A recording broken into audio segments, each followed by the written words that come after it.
যখন দেখবেন যে ছেলে অসুস্থ হইতেছে, আবার ছেলে ভালো হইলে মেয়ে অসুস্থ, কোনো না কোনো একটা ঝামেলা সংসারে লেগেই থাকে, তখন আপনারা কি করবেন জানেন? দুইটা কাজ করতে পারেন।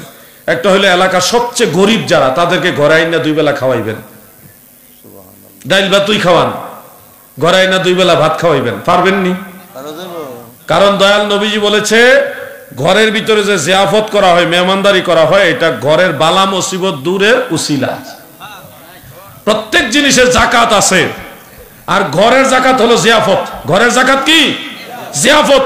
এজন্য আপনারা এটা করবেন, তাহলে ওই ঘরের ভিতরে যত বালা মুসিবত আছে এগুলি দূর হয়ে যাবে। এই একটা আমল করবেন। আরেকটা আমল করবেন, বাজারে ঘাটে পাড়া প্রতিবেশীতে যারা অসহায় মানুষ আছে, মাঝে মধ্যেই তাদেরকে কিছু দান করবেন। যারা পেশাদার ভিক্ষুক তাদেরকে না দিয়ে এলাকার যারা অসহায় মানুষ তাদেরকে দিবেন। ঢাকা শহরে আশেপাশে বড় বড় শহরে যারা ভিক্ষুক তারা কিন্তু আপনার চেয়ে বড় বড় ধনী লোক।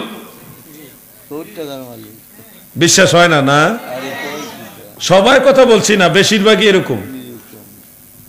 যারা ভিক্ষা করতেছে, খবর লইয়া দেখেন হেই বেটার যে সম্পদ আপনার ওইগুলা নাই। এরকম মিডিয়া তো প্রচার হয়েছে। যাই হোক, আমি বলছি না, যদি আপনার মায়া লাগে দিয়েন, কিন্তু সবচেয়ে বেশি গুরুত্ব দিবেন আপনার পাড়া প্রতিবেশী যারা গরিব তাদেরকে। কথা বুঝতে পারছেন? আপনি মারা গেলে জানাজার নামাজ পড়লে এই গরিব মানুষগুলি সবার আগে দাঁড়াইব। আপনার কবর জিয়ারত করলে এই গরিব মানুষ যারা আপনার প্রতিবেশী তারাই সে কবর জিয়ারত করব। এজন্য গ্রামবাসী এলাকাবাসী তাদেরকে সবচেয়ে বেশি সাহায্য করবেন। আপনার বালা মুসিবত দূর করতে চাইলে, রোগ বেমার ভালো করতে চাইলে আগে ভাগেই দান করেন।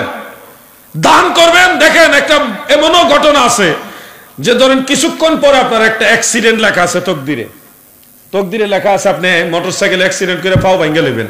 এটা আল্লাহ তাআলা জানে, তাকদিরে লেখা রাখছে এই ঘটনাটা ঘটবে কিছুক্ষণ পরে।